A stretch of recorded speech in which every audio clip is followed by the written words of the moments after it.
président sénégalais de reporter le scrutin du 25 février. Quel recours reste-t-il à l'opposition sénégalaise face à ce qu'elle qualifie de putsch institutionnel? Quels sont les rapports entre le PASTEF et les autres formations politiques? Puisqu'il est déjà là, on va lui poser toutes ces questions. Monsieur Maguette Mbodj, il est le représentant du parti PASTEF dans notre pays, ici même en République de Guinée. Monsieur Maguette, bonsoir. Bonsoir. Gardez bien le micro, bonsoir.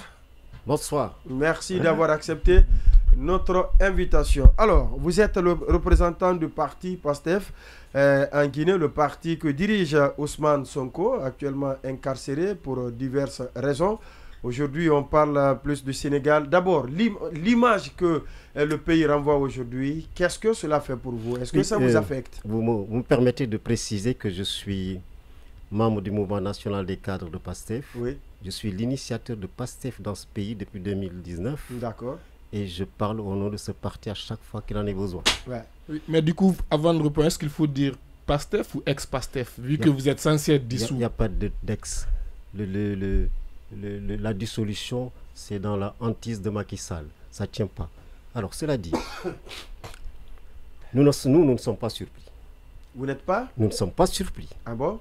De la démarche, de l'attitude du président Macky Sall? On voyait venir. Parce que Macky Sall, son renoncement au troisième mandat lui est resté dans la gorge. Parce qu'il était obligé. Il n'avait plus le choix. Mais durant tout ce temps, il cherchait quand même comment revenir. Bon, il a essayé à un moment donné, vous voyez, l'interdiction des manifestations, ça fait plus d'1 an maintenant, on ne manifeste pas, sauf si les gens de son parti. Ouais. Il s'attendait à ce que les gens sortent, comme d'habitude, qu'il y ait des dégâts, des casses, qu'on envoie les nervis, les forces de défense. Après, hop, état de siège, état d'urgence, impossible d'organiser des élections. Alors, il tablait sur ça. Mais le parti avait donné des consignes comme quoi restez chez vous. Ne tombez pas dans son piège. Alors donc il y a un problème maintenant. Voilà maintenant, pour ne pas être trop long, c'est le PDS qui était dans l'attelage de Yewwi, donc dans l'attelage de Ousmane Sonko, parce que tous les partis qui étaient dans l'intercoalition, ils ont été députés par l'aura de Ousmane Sonko. Vous vous rappelez, Ousmane Sonko a fait toute la campagne des législatives à travers tout le Sénégal, jusqu'au plus haut petit hameau, pour des partis qui sont dans la coalition. C'est pour ça que le PDS a eu une quarantaine de députés, si je ne me trompe pas, alors que le PDS seul n'aurait même pas eu 4 députés. Ça c'est clair et net. Abdoulaye Wade a été très malin de demander à Ousmane Sonko d'accepter que le PDS s'attelle dans ce truc-là. Alors, dès l'ouverture de la première législature, on a vu le PDS manœuvrer. Donc on n'avait plus confiance au PDS, mais ils étaient déjà à l'Assemblée nationale. Mais les Sénégalais leur ont donné des députés au nom de l'intercoalition, au nom de Ousmane Sonko, parce qu'ils se disaient que c'est un parti qui est là pour le changement, qui va travailler pour qu'on sorte du système dans lequel le Sénégal est plongé depuis 1960.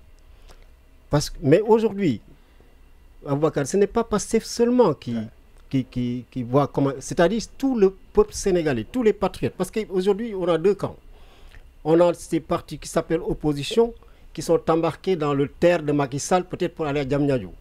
Ceux-là, ils ne font pas partie de l'opposition. D'ailleurs, il y en a qui souhaitent intimement que Ousmane Sonko ne sorte pas de prison. Parce que pour eux, si Ousmane Sonko réintègre la scène politique, ils sont foutus. Alors maintenant, c'est le candidat de PASTEF, Diomaye Faye. Aujourd'hui, Diomaye Faye, beaucoup de membres de l'opposition, d'éminents membres de l'opposition, en tout cas des candidats qui ont une envergure, l'ont rejoint. C'est ce qu'on appelle la coalition Diomaye Faye. Karim Wade. Qui est en prison aussi. Hein? En prison. Lui aussi, on est allé le chercher dans son bureau parce qu'il y a eu un post sur Facebook. C'est tout. Pas jugé jusqu'à présent. Ok. Maintenant, le problème de Karim Wade. On va commencer par l'accusation de 2 juges du Conseil constitutionnel. Mais le Conseil constitutionnel est l'acteur principal, l'appui de Macky Sall dans la dégradation des institutions et de la justice sénégalaise, jusqu'à aujourd'hui.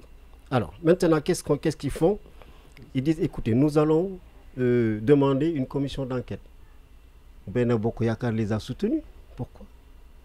Ces partis-là, que vous pouvez imaginer qu'ils allaient faire alliance pour sombrer la démocratie sénégalaise? Mais voilà ce qui s'est passé, Boubacar. C'est-à-dire, je vous explique en termes très simples. Pas la posture d'un juriste, les juristes qui défilent dans les télévisions sénégalaises, les plateaux, raconter n'importe quoi. Comment vous pouvez accuser le Conseil constitutionnel? Non, moi je n'accuse pas le Conseil constitutionnel. C'est eux qui l'ont accusé. Ouais. Mais ils ne l'ont pas encore prouvé. Hein. Ils ont accusé 2 membres du Conseil constitutionnel. Ouais. Macky Sall mais vous rendez le Conseil responsable de la situation, non, de la dégradation antérieure de la situation démocratique. Le Conseil a joué un rôle parce que vous vous rappelez. Mais quel est ce rôle? Vous vous rappelez? Oui. Depuis le combat mené contre Ousmane Sonko et le parti, oui. À chaque fois, le Conseil constitutionnel, le ministère de la Justice ont toujours chargé Ousmane Sonko. Donc, le Conseil constitutionnel est composé de magistrats. C'est le président de la République qui nomme ses magistrats. Et c'est tous de vieux magistrats à la retraite. Et qui font ce que Macky Sall demande de faire. Jusqu'au parrainage. Le parrainage a été désavoué par la CEDEAO depuis les dernières élections. Nini, le Conseil constitutionnel n'a pas pour mission d'éliminer des candidats ou d'indiquer qui sera candidat, qui ne l'a pas. Tel n'est pas le cas. Mais c'est pas le Conseil constitutionnel qui valide les candidatures? Ça valide, mais ce n'est pas le Conseil constitutionnel qui passe en revue des parrainages des magistrats. Ça, c'était pas son rôle en réalité. Oui, mais quand on dit validation, est-ce que ça ne veut pas dire vous avez raison. De la régularité le Conseil constitutionnel pouvait valider lorsque une commission hors Conseil constitutionnel avait déjà vérifié un certain nombre de paramètres, de parrainage, de machin. Maintenant, le Conseil constitutionnel, en dernier lieu, valide. Mais tel n'est pas le cas. Mais c'est toujours la règle. Il en est ainsi dans tous les pays. C'est-à-dire le Conseil constitutionnel a en même temps le juge électoral. Mais c'est ce que j'ai dit. C'est ce que j'ai dit. Mais quand vous dites qu'il fallait que un certain nombre de travail préliminaire, c'est pas automatiquement le Conseil constitutionnel qui doit s'en charger. Absolument pas. Non. Oui. Mais c'est lui qui est saisi pour tout problème, avant et après. Oui, d'accord, mais c'est-à-dire, s'il y a une structure, normalement, il devait y avoir une structure, il devait y avoir une structure à part qui va faire un premier écrémage. Un premier écrémage, justement, merci de l'expression, et que maintenant, c'est le Conseil constitutionnel en dernier lieu qui valide. En vérité. C'est comme ça. C'est ce que dit la loi électorale ou c'est ce que vous auriez souhaité? Mais c'est pas ce que j'aurais souhaité. Mais est-ce que c'est pas ce qui s'est passé au final? Parce que c'est la direction au sein du ministère de l'Intérieur qui justement avait refusé d'ailleurs de donner les fiches de parrainage à au candidat Ousmane Sonko. Est-ce que c'est pas cette direction justement qui reçoit les parrainages, qui fait le premier écrémage? Ils ne reçoivent pas de parrainage. Ils ne reçoivent rien du tout. Mais ils donnent juste les fiches de parrainage. L'administration qui dédie des juges, une décision de justice. Et ça, c'est là où le Conseil constitutionnel devait remettre les choses dans l'ordre. Le Conseil ne l'a pas fait, le Conseil les a suivis. C'est ça, c'est là où il y a un petit problème. D'accord, oui, voilà. Ça se barre. Alors M. Mbodji, au-delà du PASTEF, du débat autour du PASTEF d'Ousmane Sonko, vous avez dit que des députés du PDS, des députés de Benno Bokk Yakaar se sont alliés pour cette circonstance-ci. Voilà. Est-ce que ça ne veut pas dire que le problème, la crise dans laquelle le Sénégal se retrouve dépasse un homme, à Macky Sall, et que c'est une crise qui affecte la classe politique dans son ensemble? Vous savez, lorsqu'il y a cette forme de crise-là, c'est d'abord la gouvernance de Macky Sall. Macky Sall, depuis 12 ans, une gouvernance assez violente, où la justice est instrumentalisée, ça tout le monde le sait. Les institutions sont piétinées, c'est-à-dire que la corruption atteint un niveau tel, mais il y a aussi une médiocrisation de l'élite politique de l'administration sénégalaise. Quand je dis médiocrisation, c'est la politisation par outrance de l'administration sénégalaise. Est-ce que vous me comprenez? Ou ce n'est plus une histoire de compétence, c'est un problème d'appartenance à l'APR ou à Benno Bokk Yakaar. Voilà, vous nous sommes arrivés. C'est-à-dire Macky Sall, c'est la plus grosse erreur de casting dans l'histoire politique du Sénégal. Pourtant, quand vous partez dans le pays, on vous dira que Macky Sall au-delà de tout ce qu'on peut dire, c'est quelqu'un qui a développé le pays. Ça, ce n'est développé comment? En termes d'infrastructure. Non, mais attendez, on est où là? On est où là? Il n'y a pas longtemps, nous étions à Dakar. Mais oui, vous avez vu quoi? Vous savez, moi, je vous comprends. Moi, je suis un Guinéen de destin. Je suis un Guinéen de destin, ça fait 20 ans que je suis là. Je comprends très bien que lorsque les Guinéens débarquent à Dakar ou bien qu'ils voient les infrastructures, ça, je comprends parfaitement. Mais alors, Attention, est-ce que vous clarifier ça? Allez-y. Ce complexe est-il justifié par le fait que... Ce n'est pas un complexe, c'est vous qui parlez de complexe. Moi, je ne parle pas de complexe. C'est une réalité. Pas de complexe. C'est comme quand moi je débarque à Paris pour la première fois. Quand même, hein. Mais c'est comme ça que ça se passe. C'est-à-dire il y a un décalage, il y a tout. Et puis je vais vous dire une chose. Faire des comparaisons, ce n'est pas un complexe. Je suis d'accord. J'ai vu quelque chose que j'aurais bien voir d'abord dans mon pays avant de le voir ailleurs. Ce n'est pas un complexe. C'est une aspiration. C'est une aspiration assez légitime et assez... convenable. C'est tout à fait. C'est comme quand on reproche à quelqu'un d'avoir des ambitions. Bon, évidemment, il y a des ambitions, des formes. Il y a des formes d'ambition, c'est coupable, non? Ça, c'est vrai. Voilà, revenons à la question. On vous dira que le Macky, on peut tout le reprocher, mais ces 12 dernières années, il a développé le pays. Et comme Sanso l'a dit, il y a suffisamment d'infrastructures de grande envergure qui sont sorties de terre. Oui, vous avez parlé du projet Diamniayo, par exemple. Oui, mais vous savez, il y a un problème. C'est pharaonique. À Ouakkar, il y a un problème. Allez-y. Vous savez... Non, ça, c'est une évidence. Oui, non, attendez. C'est une réalité. Oui, ça, c'est l'arbre qui cache la forêt. C'est-à-dire que... Vous pensez? Oui, c'est absolument ça. Allez-y, oui. Les Sénégalais te diront, la majorité des Sénégalais te diront, nous ne mangeons pas de béton. Tout ça, c'est très beau, mais on ne bouffe pas de béton. C'est-à-dire... Mais vous admettez qu'il y a eu du béton? Oui, mais du béton, d'accord. Mais ces bétons-là, ce n'était pas absolument une priorité parce que la pauvreté, le chômage, l'inégalité sociale a atteint un niveau tel que le Sénégal n'aurait jamais pensé connaître. Jamais. Vous ne pouvez pas comprendre ce que les Sénégalais vivent depuis presque 12 ans. Vous ne pouvez pas le comprendre. Je te jure, c'est dramatique. En plus, aujourd'hui, lorsque vous vous rappelez du grand juge Kebambaye du Sénégal, qui en 93-98, dans des imbroglios politiques électoraux, lui, il a tapé sur la table, il a écrit une lettre à Abdou Diouf, en terminant, vous savez comment? En lui disant, je ne vais pas sacrifier ma dignité pour le confort de quelqu'un. Il démissionne du Conseil constitutionnel. C'est après qu'on a assassiné Maître Babacar Seye. Donc, ces magistrats-là qu'on applaudissait, qu'on vénérait, nous ne les avons plus. Nous ne les avons plus. Et l'un dans l'autre, Aboubakar, ça fait combien d'années que l'Afrique n'a pas d'homme d'État? Depuis bientôt 40 ans. On n'a que des chefs d'État qui viennent dans des élections africaines, spécifiquement africaines, où la communauté internationale, les lobbies disent toujours, ouais, ben à part quelques machins, ben voilà, ça peut passer. C'est tout ce qu'on a aujourd'hui. Ou alors, des coups d'État. Mais pas d'hommes d'État. Que des chefs d'État venus par des moyens, un moyen ou un autre. Parce que c'est ça la vérité que nous vivons.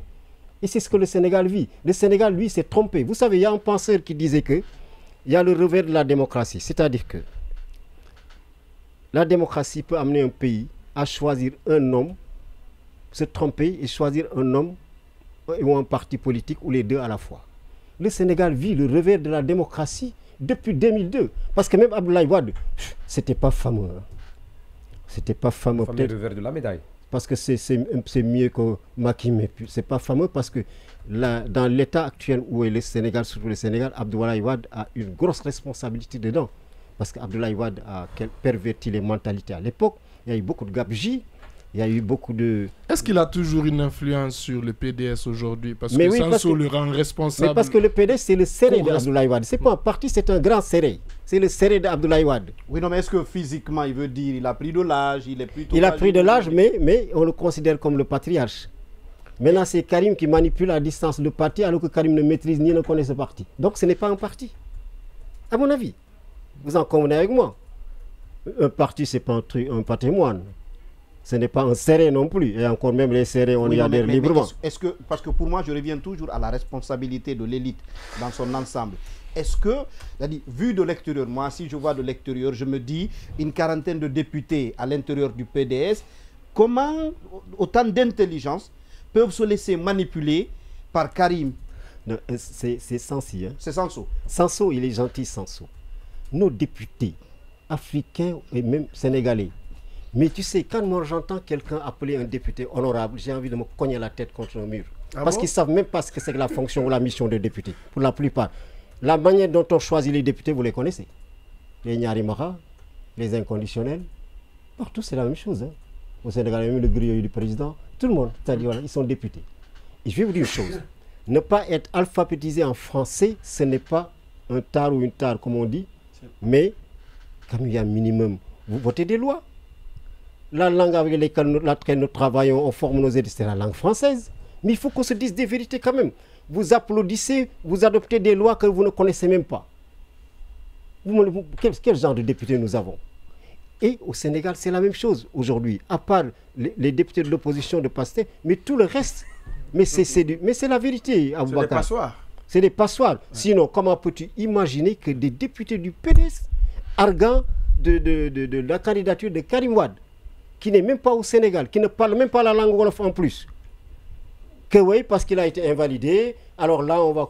Et puis une commission d'enquête.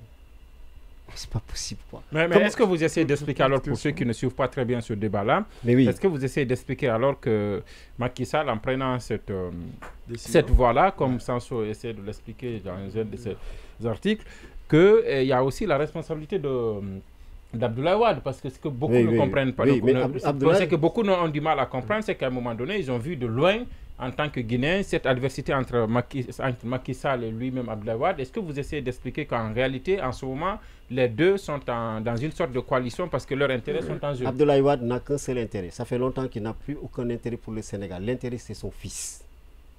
C'est pas d'autre chose.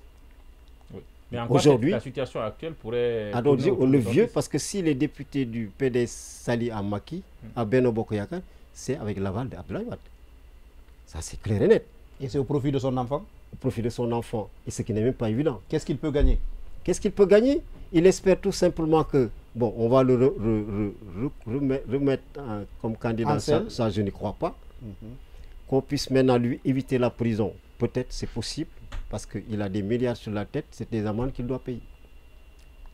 Mais comme au Sénégal avec Macky Sall, il y a toujours des arrangements. Ce n'est pas Macky Sall qui a dit qu'il y a certains dossiers, j'ai mis mon coude dessus. Effectivement. L'ancien procureur Ndao, démissionnaire, l'a dit à la télévision partout. Il a dit, concernant le dossier de Bibi Baldé et consorts, il m'a appelé au téléphone pour me dire, laisse tomber. Vous vous rendez compte comment ça fonctionne maintenant dans ce pays? Voilà comment ça fonctionne. Oui, non, Bibi Baldé, l'ancien juge là, Ndao, quand le président lui dit, laisse tomber, il avait laissé tomber ou bien il avait... Il a laissé tomber. Ah. Mais après il a refusé tellement de choses que finalement, on a dit au ministre, celui-là... Mais d'ailleurs, il n'a même pas attendu qu'on le liquide, lui. Il a rendu sa démission, il est parti. C'est pour ça qu'il a aujourd'hui le courage de se mettre sur les plateaux depuis des années pour dire que voilà comment ça fonctionne. Oui, en plus, s'il avait des casseroles, il ne parlerait pas. Parce que la plupart des juges qu'on a nommés là, concernant les procès de Sonko et consorts, ils ont tous des dossiers. Oui, c'est comme ça que ça fonctionne dans une comment République bananière. République bananière. Nous, on ne sait même pas dans quelle catégorie on est logé maintenant. On ne sait pas. Oui, allez-y. Donc, en fait, les prochaines étapes, parce que le PASTEF a déjà mené la résistance avec brio en ce qui concerne, par exemple, le 3e mandat. Aujourd'hui, donc, qu'est-ce que vous comptez faire dans les prochains jours? Je sais que vous attendez certainement le recours devant le Conseil constitutionnel. Et quelles seront les prochaines étapes? Est-ce que la résistance va reprendre? Est-ce que c'est dans la rue? Est-ce que c'est la campagne électorale tout simplement? Bref, quelles sont les perspectives? Alors les perspectives, c'est qu'actuellement, l'ensemble des candidats injustement recalés continuent tant bien que mal à mener leur campagne, traqués par la police et la gendarmerie un peu partout. On a cette forme de résistance-là qui est réelle. Il y a la grève générale qui est lancée pour demain, en tout cas les enseignants ils vont en grève. La société civile se prépare, c'est-à-dire ça bouge. C'est-à-dire que Macky Sall partira le 2 avril. Je ne sais pas s'il va passer par la Guinée ou ailleurs, mais il partira. En tout cas, nous, on est hospitaliers et puis certains Guinéens disent qu'il peut venir peut-être nous aider à avoir quelques infrastructures. Alors moi, moi je voulais savoir, quand vous dites le 2 avril il va partir, Cela intervient dans un contexte où des coups d'État, on en a dans la sous-région. Et on touche du doigt pour que peut-être le Sénégal ne soit pas touché. Mais est-ce que, à ce rythme-là, est-ce que le Sénégal peut en être épargné? Oui, pour la première fois. Quand on dit que le 2 avril il part, parce que c'est la fin de son mandat par la Constitution. Et ce mandat de 5 ans, et ça l'accord constitutionnel ne punit absolument rien, ce mandat dure 5 ans. Pas moins, pas plus. Ça finit le 2 avril. On ne voit pas, parce que ce qui s'est passé là, la décision là qu'ils ont prise, que l'Assemblée a voté, l'Assemblée, tenez-vous bien. Et puis, vous avez suivi le vote? Oui, oui. On a viré Manu Militari, les députés de l'opposition. Par des gendarmes. On a vu. Par les gendarmes. Et c'est la deuxième fois, sous le régime de Macky Sall, qu'on fait rentrer la gendarmerie dans l'hémicycle. C'est du jamais vu. Ça ne s'est jamais vu. Mais vous savez, bon, c'est un peu, comment vous appelez? C'est-à-dire l'État est le premier à fouler du pied les lois, les règlements, tout. Ce n'est plus son problème, lui. Tu vois. Donc, aujourd'hui, qu'est-ce qui va se passer? La Cour constitutionnelle va se prononcer dans les jours qui viennent. Et sans nous faire d'illusions, mais juste le droit, les constitutionnalistes ont dit que le Conseil constitutionnel ne peut pas ne pas dire le droit cette fois-ci parce qu'on ne piétine pas la Constitution. Donc on attend. Maintenant, dire le droit ou se protéger, d'autant plus que non, pas se protéger. Le Conseil constitutionnel est agressé là parce qu'il y a 2 de ses membres qui sont accusés de corruption. Oui, mais là, ils n'ont qu'à se défendre. Mais, mais pour la constitutionnalité, ça, ils sont obligés de le faire respecter, sinon ça ne s'appelle pas la... ça ne s'appelle pas la démarche de la CEDEAO, justement. La démarche de la CEDEAO. Qui était un peu... Mais écoutez, Wakar, vous connaissez mieux, c'est un syndicat de chefs. Oui, mais sauf qu'elle hausse le ton dans le cadre... Non, laisse tomber, c'est du pipeau. Ah bon? Même ça? Oui, mais c'est qui la CEDEAO? Oui, mais interpeller les acteurs politiques à faire en sorte que le calendrier électoral soit respecté conformément à la Constitution. Est-ce que ça, c'est pas mettre la pression sur le président Macky qui a quitté le pouvoir? On peut l'appeler comme ça, diplomatiquement parlant. Mais ça, ce n'est plus diplomatique. Aussi, vous savez, la CEDEAO n'est pas crédible. Surtout qu'elle s'est régnée même aujourd'hui, parce qu'il y avait une rencontre entre les ministres des Affaires à Abuja. Oui. Avant la rencontre, ils ont dit qu'ils vont parler du retrait des 3 pays et du Sénégal. Oui. Le communiqué finalement qui est venu sanctionner la rencontre parle que des 3 pays et aucun mot sur le Sénégal. Mais justement, c'est-à-dire, là, ce n'est pas nécessairement parce qu'ils n'en ont pas parlé que c'est peut-être même plus efficace là. Ouais. C'est peut-être même plus efficace. Non, ça ne peut pas être plus efficace. Non, c'est un manque de transparence. Laisse tomber. S'ils en ont parlé, les résultats en diplomatie n'ont pas nécessairement besoin de transparence. Sans vous savez tous, c'est quoi la CEDEAO? La CEDEAO, c'est un syndicat de chefs d'État. Et les chefs d'État les plus, je ne sais pas si j'ose dire le terme qui vient à la tête, dans un micro, mais en tout cas... Un syndicat que pourrait intégrer votre leader s'il était dans les conditions de se faire élire. Qui ça? Sonko. Mais Sonko, quand il sera président de la République du Sénégal, on va travailler pour une CEDEAO des peuples, pas une CEDEAO, un syndicat. Parce que vous savez honnêtement, vous savez ce que nous pensons des discours politiques. Oui, c'est vrai, vous avez raison. Hein? Mais vous avez raison, mais vous savez... pourquoi Sonko fait la différence? Wade est un opposant historique. Wade, c'est un politicien. Il n'a jamais eu de conviction. Cela dit. Et ça, j'aime bien. Hein. Personne d'entre nous, même ma génération, qui n'ont pas connu la connaissance, n'aime pas Foccart. Mais une fois, j'ai lu dans un passage du livre de Foccart où il disait que Abdoulaye Wade n'a aucune conviction. Seule la proximité du pouvoir lui suffit. Même un poste ministériel, puis ça s'est passé quelque part un peu comme ça. Et puis bon, nous avons vécu avec lui. Parce que, écoutez les gars, nos hommes politiques, ils parlent français. Même si on n'est pas très alphabétisés, nous comprenons ce qu'ils disent et pourquoi ils le disent, quels sont les objectifs. Les hommes politiques, pour la plupart, je ne parle pas de tout le monde, en Afrique et au Sénégal, mais c'est des gens qui se réunissent du matin au soir, aucune conviction, pas d'éthique, pas d'honnêteté. C'est ça le problème. La question sur les coups d'État. Est-ce que Macky, lui, il était homme politique au départ parce que c'était un technocrate Technocrate Mindé. Macky, géologue. Oui, géologue.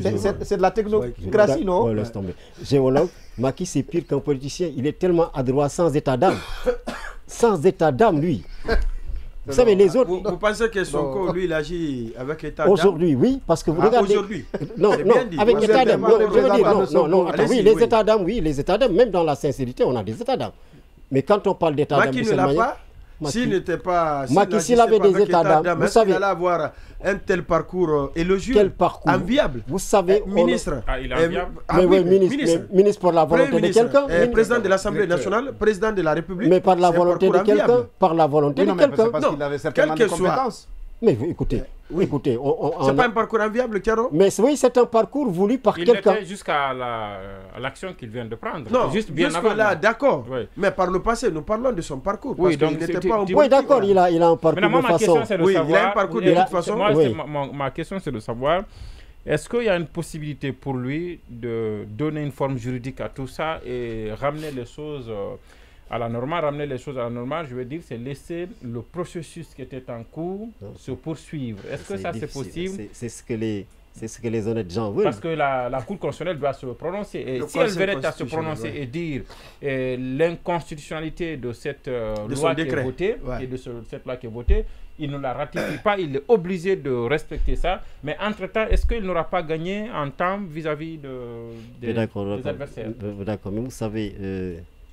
tous les honnêtes gens du Sénégal et de l'Afrique, ils espèrent que Macky Sall va se faire violence et puis bon, renoncer un peu à cet état de fait parce que ça ne va pas le diminuer quand même. Hein. Parce que là, on espérait qu'il sorte. À un moment donné, on espérait qu'il sorte par la grande porte. Ce n'était plus possible. On s'est dit qu'il va sortir par la porte-fenêtre. Mais maintenant, c'est même pas évident qu'il sorte par la fenêtre. Même pas évident. Mais oui. Mais ma dernière question, parce que vous avez tellement échangé là, on était réduit en simple observateur. Ma dernière question, c'est de savoir, est-ce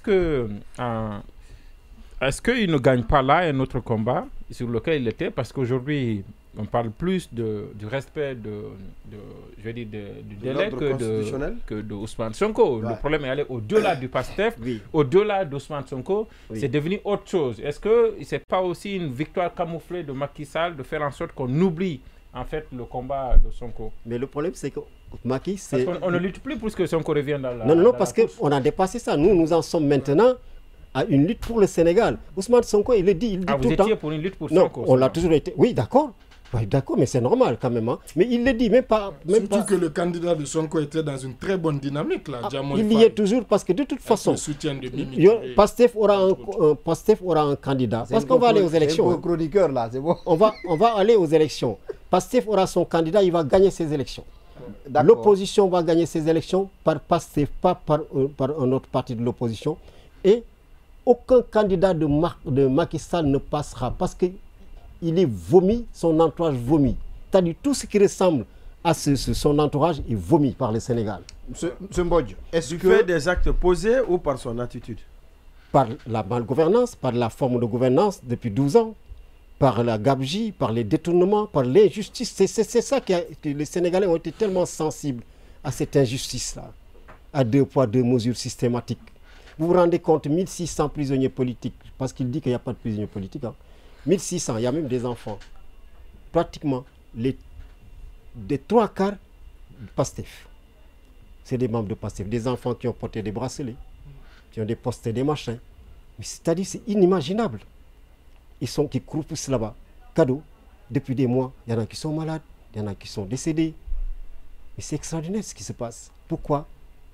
Pour un seul homme.